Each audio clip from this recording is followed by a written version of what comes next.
আপনি আপনার যে আপনার আল্লাহ যে দান করেছে, এই দানের মধ্যে যদি আপনি যদি জাকাত যদি না দেন, এই পুরাটাই আপনার নাপাক হয়ে যাবে। বলেন না নাউজুবিল্লাহ। আল্লাহ পাক যে মানুষদেরকে নিয়ামত যে দান করেন, কি কারণে দান করেন? আল্লাহ তাআলা বান্দাকে পরীক্ষা করার জন্য নিয়ামতগুলো দান করেন। বলেন না সুবহানাল্লাহ। আসলে দুনিয়াটা হলো পরীক্ষার হল। কিসের হল? আমাদের জগৎ কয়টা বলেন দেখি? আমাদের জগৎ হলো চারটা জগৎ। চারটা জগৎ বলতে কি? একটা হলো রুহানি জগৎ। রুহানি জগতে আমরা সবাই একসাথে ছিলাম, সবাই উলঙ্গ অবস্থায় ছিলাম রুহানি জগতে। আবার রুহানি জগৎ থেকে আল্লাহ তাআলা আবার আরহামের পেটে মানে মায়ের পেটে জগতে আল্লাহ পাক দান করলেন। জগৎ কয়টা? চারটা জগৎ। একটা হলো রুহানি জগৎ, একটা হলো আরহামের জগৎ, একটা হলো ইয়ামত দিনের জগৎ, একটা আলমে বারজাকের জগৎ মানে কবরের জিন্দেগি। মানে রুহানি জগৎ থেকে আরহামের পেটে মানে মায়ের পেটে 10 মাস 10 দিন আপনি ছিলেন। রুহানি জগতে ছিলেন, মায়ের পেটে ছিলেন 10 মাস 10 দিন। ওখানে সবজি গাছি যা চিকিৎসা করা কি করছে? কেউ ছিল? আল্লাহ পাক যে মানুষদেরকে যে চোখ কান নাক এগুলা দান করছেন, যে তৈরি করে তার চোখের প্রতি তার মায়া বেশি থাকে। বলেন না সুবহানাল্লাহ। আপনি যদি কোনো একটা জিনিস যদি তৈরি করেন, জিনিসটা যদি দুর্বলও যদি হয়, তারপর ওই জিনিসের প্রতি আপনার মায়াটা বেশি থাকে। কেন থাকে? যে আপনি নিজের হাতে ওই জিনিসটাকে তৈরি করেছেন। তদ্রূপ আল্লাহ তাআলা বলেন যে বান্দাকে আমি বান্দার চোখ কান নাক আমি আল্লাহ তৈরি করেছি। বলেন না সুবহানাল্লাহ।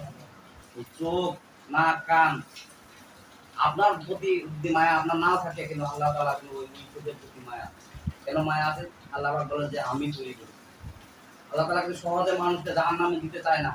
জান্নাতে যাওয়ার জন্য আমাদের আসল বাড়ি কোথায় বলেন দেখি? আমাদের আসল বাড়ি হলো জান্নাতে। আদম এবং হাওয়া আলাইহিস সালাম কোথায় ছিলেন বলেন দেখি? আদম আলাইহিস সালাম এবং হাওয়া আলাইহিস সালাম জান্নাতের মধ্যে বসবাস করেছেন। জান্নাতের মধ্যেই ছিলেন। আমাদের বাড়ি আসল বাড়ি হলো জান্নাতেই। বলা হয়েছে যারা যে বান্দা একবার কালেমা পড়ে তাকে আল্লাহ জান্নাত দিবেই দিবে। বলেন না সুবহানাল্লাহ। এটা কার ওয়াদা? এটা আল্লাহ তাআলার ওয়াদা। আল্লাহ তাআলা বলছেন যে বান্দা একবার কালেমা পড়ে তাকে আমি জান্নাতে দিব। এখন আপনি বলতে পারেন যে তাহলে মুসলমান কি জাহান্নামে যাবে না? হ্যাঁ যাবে। মুসলমান জাহান্নামের মধ্যে যাবে, জাহান্নামের মধ্যে শাস্তি ভোগ অনুভব করার পরে আবার আল্লাহ পাক জান্নাতেই দান করবেন, মানুষকে জান্নাতেই দিয়ে দিবেন। বলেন না সুবহানাল্লাহ। আর আল্লাহ তাআলা অশেষ নিয়ামত আল্লাহ তাআলা যে দান করেছেন শরীরের মধ্যে ছিটি করেছেন একটা বান্দার।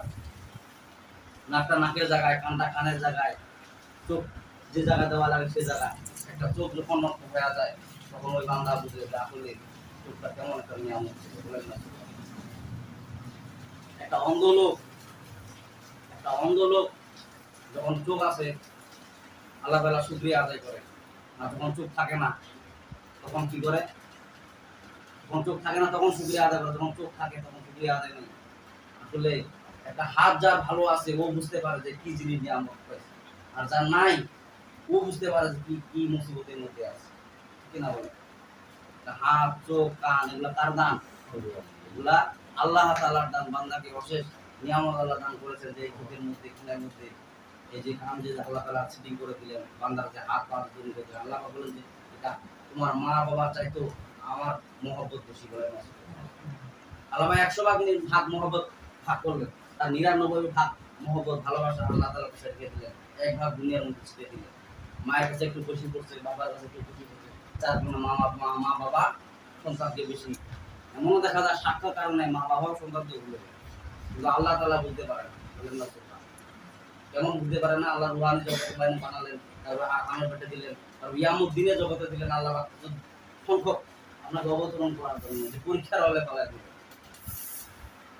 সামনে একটা আমাদের পদ আছে, 2টা পদ পাড়ি দিয়ে আসছি, 3 নম্বর পদের মধ্যে আসছি। আর সামনে একটা পদ পাড়ি দিব, সেটার নাম কি?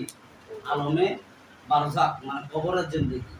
বিষ্ণু হাদিসের মধ্যে বলেন যে কবরের জিন্দেগি হলো পোকামাকড়ের ঘর। কিসের ঘর?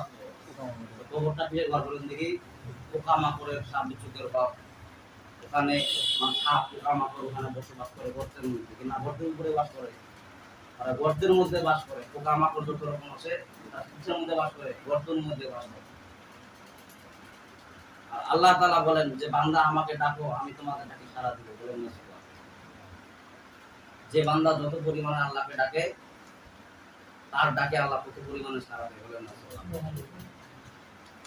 আপনার মাকে 1 বার 2 বার 3 বার ডাকবেন, 14 বার ডাকবেন, তাহলে ডাকতে যদি থাকেন এক পর্যায়ে বিরক্ত হয়ে যায়।